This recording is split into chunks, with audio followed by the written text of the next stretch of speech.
Hi, I'm Peter Jeun Tsang, founder and CEO of Beyond Form. We're kicking off the first mini-series of 2025, and it's all about VC investing in the fashion and retail tech space.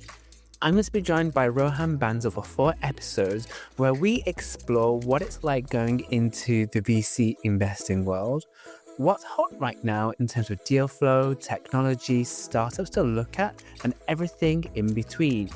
On today's episode, we talk about the differences between an early stage fashion tech company and a growth stage fashion tech company. Now, depending on who you are listening to this episode, those two stages may mean different things to you. However, if you are a fashion tech startup, regardless of the stage, you will need to prove yourself at all levels if you are looking to get on the VC fundraising train.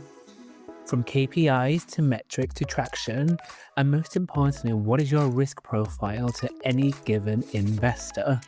We've gone from growth at all costs to growth, but with profitable costs. So I think at Series C, there's now expectation that there's either a path to profitability or the company showing strong profitable unit economics, which is not necessarily the case at seed and pre-seed level because Let's get this conversation going with Rohan on today's episode of Venturing into Fashion Tech. How are you today, Rohan?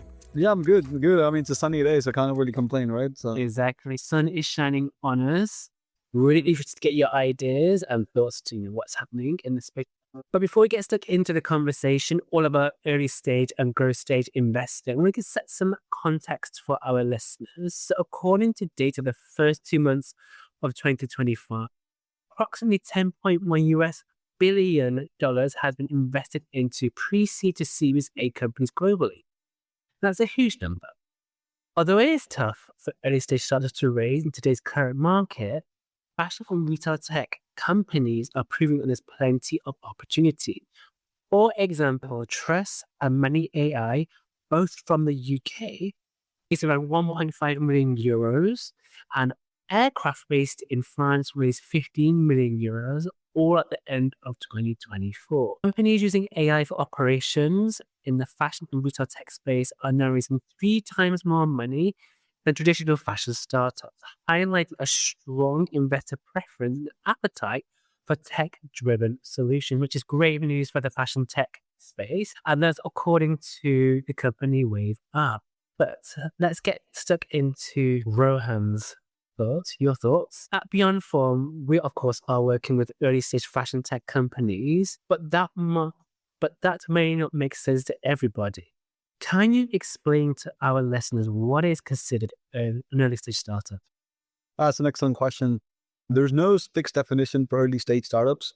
I guess the way you could define it would be in terms of traction, in terms of how many clients they have, what kind of revenue threshold that they've crossed, how much money that they've raised, how far along the product cycle are they? Because if you're a Series A, Series B company, you already have a fully developed product.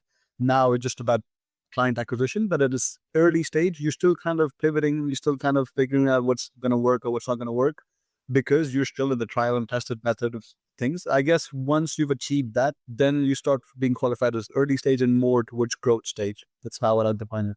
And how does that link to investing? Like, is there a specific fundraising round that is classed as early stage? Yeah, for sure. I mean, generally speaking, pre-seed is where you don't have any revenues. You just have an idea or a start of a product and you raise smaller amounts. Let's say you've gotten some traction, you've gotten tens of thousands in revenues or pilot programs going on, and now you need money to build out a bigger team so that you can build out a further range of products. That's when you start to do a seed round. And it really depends on geographies compared to the US where, pre-seed and seed can get much lower revenue thresholds. Europe, we tend to have companies that are having these certain milestones. Let's say if you're a seed company, maybe you've done 150, 200K in revenues already last year, and now you were looking to scale. So there's different ways to define it. But generally speaking, I guess it'd be coming down to product development, revenue thresholds, and maybe client optimization. And this obviously is not set to specific or vertical specific. This is the life cycle of a startup. So obviously this applies to fashion, retail tech as well, right? Yeah, definitely. I mean, there's some sectors where it's little tricky if, let's say, you're looking to defense where you have 4 to 6 years, or a pharmaceutical or biotech where you have a lot of time needed to develop the product, to go through all the different approvals that you need to do. But yeah, with fashion tech and retail tech especially, you can definitely kind of link it the same way as you would with traditional tech as well, because you have similar sales cycles and similar time to market. So you mentioned there that in the early stage, you're still testing things, maybe pivoting, maybe your product is not 100% yet, maybe you have some early clients, whereas the later stage, you know what your solution is, and it's about finding more customers and scaling. So then how does funding and the amounts associated with those fundraising rounds differ between the different stages, and what are the intended uses? Yeah. So obviously the amount of money you're going to be raising at a pre-seed and seed is going to be a lot lower than if you're going to be raising a Series B, Series C. And there's multiple reasons for that. If you're raising pre-seed round, you're probably raising it to hire one or two more people. If you're looking to raise a seed round, you're hiring a few people because you still want to be lean. You don't want to kind of over leverage yourself and have too many resources for a product that doesn't have a lot of revenues at this point. And you're generally hiring people from product at this point, and tech and innovation. Once you really, let's say, reach a Series B, Series C, you're suddenly starting to hire some very strong profiles. Suddenly a sales and marketing guy, which at the seed round was going to be for 50K a year, suddenly now the key account guys will be at 100K, 200K, because they have a lot of experience. They have a big network of contacts that they bring, and they understand how to do sales to bigger customers or bigger clients. So that's one thing. And also at Series B, Series C are expected to have kind of build a good market share in your company or in your country, or become the industry leader in your geography. And now you're looking to raise money to expand to a new market. And that obviously requires a lot more investment than at pre-seed or seed, where you're still kind of nailing down your existing market. So you're still kind of doing pilots. So yeah, I think it's a lot of early stages about product development, a little bit of business development as well. But late stage becomes more about business development because the product is not necessarily going to change. There's just going to be tweaks of it. So far in your career, you have been operating around this Series A level fundraising round. Has that been like serendipity, by choice? Like, how did that come about? Oh yeah, so basically it came down to, because at Series A the companies have good financials. There's a full income statement. They have a track record and traction, and I wanted to go somewhere where I can kind of use what I learned in business school, and also use my financial skills, which is why Series A is good, because at this point there's still innovation happening. You also have good numbers, you have good traction and KPIs that you can follow and measure. It wasn't, let's say, something I was generally focusing on very specifically that I wanted to be in Series A, but I was looking for something where there would be a bit more traction numbers at that point, because I wanted to work on Series A and later at the start of my career. Yeah, and obviously the whole startup is very different. As I said at the start of the episode, at Beyond Fun, we're dealing with the earlier stage starters. Sometimes they literally come to us with an idea. It's a very different process creating that startup versus you have numbers, you have data that you're working with when you're looking at a deal flow perspective. And obviously, as part of that process, risk is a major factor that needs to be considered. In general, the risk levels go up the lower down you are on the fundraising cycle. So tell us a bit about that. What are the risk profiles, early stage versus growth stage? It's quite interesting because graduation rates differ dramatically based on different stages. The seed to Series A graduation rate is the most interesting one, because a lot of companies are able to raise $1 million or $2 million from pre-seed and seed investors. But once you come to Series A, that's when there's a big divide between the two. But at the same time, you're also looking at different things when you're investing in early stage and when you're investing in growth stage. Early stage is very interesting because you're starting at a very early stage of the company. So you can see the growth, you can help define the strategy, you can work with founders in a much more holistic manner and build them up, connect them with the right, because there's a lot more value add that you can bring at early stage compared to, let's say, if you're doing it Series C, Series D, where yes, they might need you to open some doors, but they already kind of know everything at this point. So that's something that I have missed, and that's something that I want to kind of gain further exposure to. How does that make you feel when a startup is like, or it's not even a startup, it's a scale up in that growth stage, but like, yeah, we just want your money. We don't actually need your help. Oh, well, there's good and bad, right? So the good news is that less portfolio support to be done, and you can just trust that, like, okay, the money is going to be used in the right way. But then at the same time, yeah, there's less value and less differentiation that VCs can bring at this point. So you've told us a little bit about what's expected in each of those stages, and you talked a little bit about data, but regardless of what stage you are at, one of the things that we need to be keeping track of, and obviously this goes from the investor side, but also the startup side as well, are those metrics. What are the KPIs we're working towards to be like, okay, I'm at seed stage. What do I need to prove to myself, but also to external world that I'm ready to move on to that next stage of growth on the life cycle of my startup? In fashion tech specifically, what are some of those key metrics you might be looking at? So at seed stage, successful pilots, having great interactions with retailers, the fashion groups, or whoever is your target market, establishing product market fit at this point, knowing the pitfalls of the industry, also understanding how big the market size is as well. Because if you're an industry leader in a market that's only the size of 10 million, you're a cat at this point. So it's understanding how big is your market, and also how can you, let's say, increase the size of your market or your total addressable market by doing different ways to innovate. That's, I think, quite important as well. Also depends on if it's a recurring business model. If it's a recurring business model, then obviously you need to look at churn. How well are you able to retain your existing customers? What's your cohorts looking like? So there's a lot of different things that go into the different metrics that you track in early and growth stage. But at early stage, yeah, I think it's a lot about making sure that you're in a big enough market, you are doing the right pilots with the right customers, and you're able to upsell them. And how are the growth stage? Like, how do those differ? So by growth stage, what we're looking for is growth in terms of top line. So revenue. So revenue, yeah, we're looking at a lot of revenues. Also, there's been a pivot in the industry the last 2.5 years, where profitability is the name of the game. We've gone from growth at all costs to growth, but with profitable costs. So I think at CVC, there's now expectation that there's either a path to profitability or the company showing strong profitable unit economics, which is not necessarily the case at seed and pre-seed level, because at this point, if you're profitable, that means you potentially are not as aggressive with your clients, or you're not as aggressive in terms of growth. It just feels like you're leaving money on the table if you're being profitable at a early stage. But it also depends.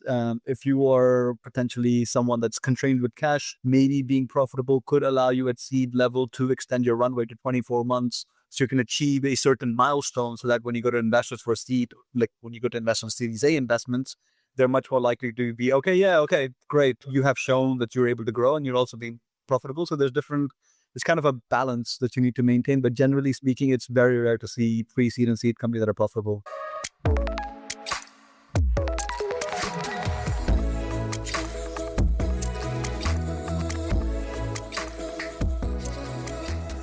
You talk about their profitability. Obviously, 15 years ago, when we had that boom with fashion tech companies that were very much those D2C type of platforms, you said their growth at all costs. And we saw a lot of VCs pour in money without that profit element taken into the equation as seriously. Not that they didn't take it into consideration, but it wasn't necessarily the overriding factor to invest. Hence, then the last 5 years, we've had lots of collapses happening. Because they suddenly realize, okay, this business is not sustainable. And at some point, if VC cash dries up, if the customers start coming back, of course you're going to go bankrupt. So I think for any early stage fashion tech companies or retail tech companies listening to this, it's about, okay, how are you going to make your business sustainable ultimately to get those investors interested is kind of what I understood. Yeah, definitely. I mean, it's very interesting because I started working in VC just before COVID hit.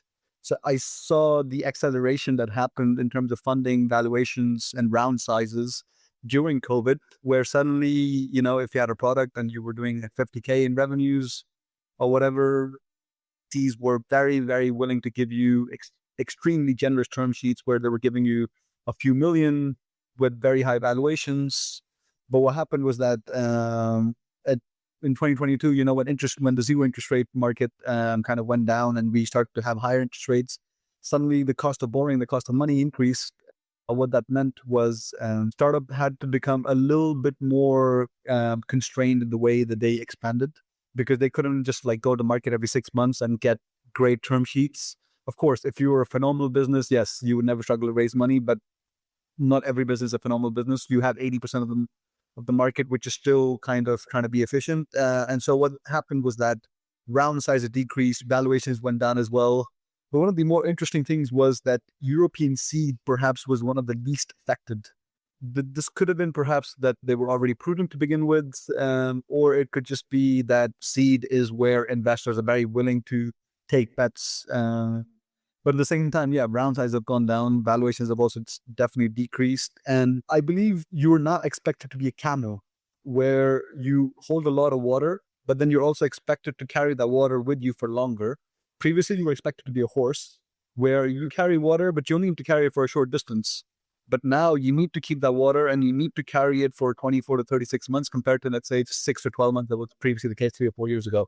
Camels and horses. I didn't think we'd be talking about camels and horses in this conversation. I always talk about camels and horses in every conversation. So, And you talked about from the investor's perspective and the valuations and so forth. For the startup, and you mentioned this earlier, there is a big difference between the early stage and the growth stage. Where, once you hit that Series A mark, you're kind of like on the fence there.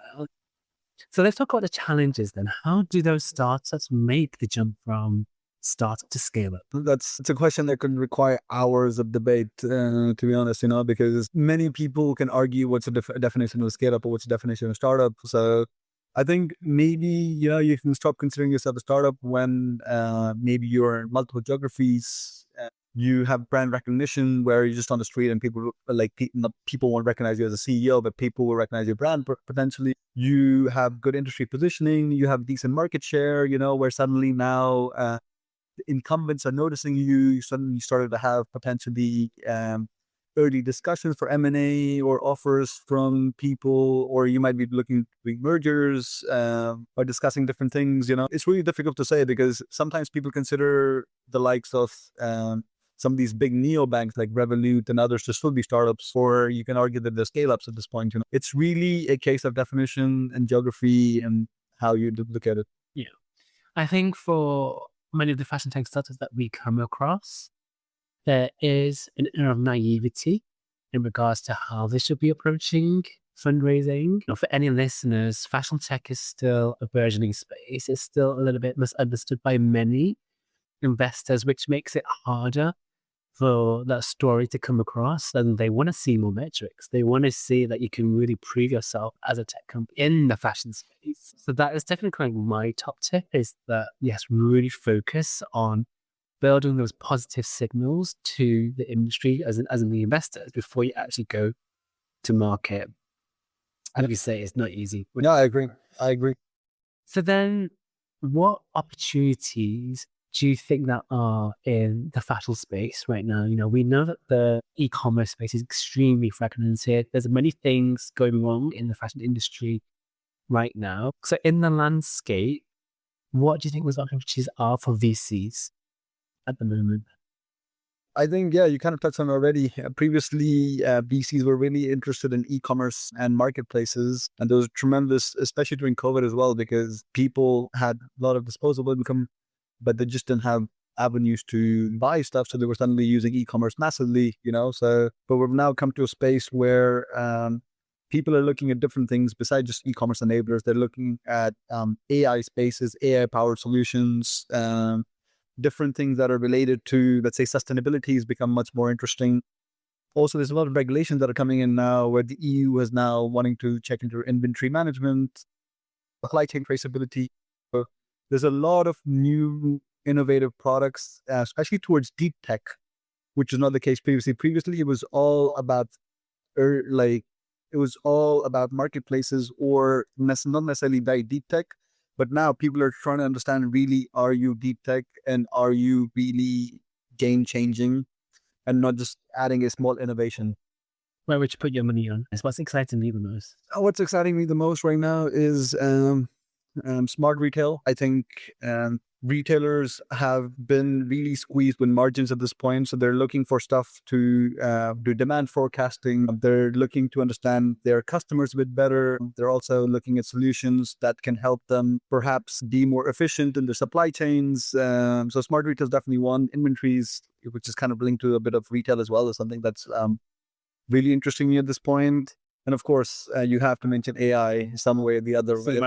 Yeah. Like, what's interesting is that AI still not hit fashion in a major way, but when it does, I think there's a lot of innovation that can happen with AI, which is missing at this point in the fashion tech space. I just want to finish up this conversation with a quick fire round of questions. So the first answer that comes to your head, are you ready, Rohan? Yeah, I'm ready. What's your favorite space? Early stage or growth stage? I'm increasingly starting to like early stage. Okay. You're a VC with $1 million to invest in somebody. Early stage fashion app or growth stage e-commerce platform? Early stage fashion app, definitely. True or false? You trust in AI more than your gut feeling when deciding on early stage fashion tech investments? No. I trust my gut over AI. Yeah, you still need to do that validation. Yeah, 100%. Absolutely. Number one red flag for VCs in early stage fashion tech pictures? That's an excellent question. This is supposed to be quick fire as well. I think the biggest red flag is not having traction and not understanding your market that you're operating in. Your VC firm's dress code, finally. Hoodies for early stage meetings, suits for growth stage, or vice versa? Honestly, it's all about the founder story. They could be wearing a Hawaiian shirt, and if they have the numbers to back them and have a good story, VCs would really not care. Our VC fund's dress code, I think looking at us right now, we can tell it's really smart casual now. Thanks so much for your time, Rohan. Yeah, thank you. Thanks for listening. Don't forget to click follow to keep up to date with the latest episodes. And if you like this episode, please give us a review. If you want us to feature a specific theme or guest, please give us a message at beyondform.io. I will see you very soon.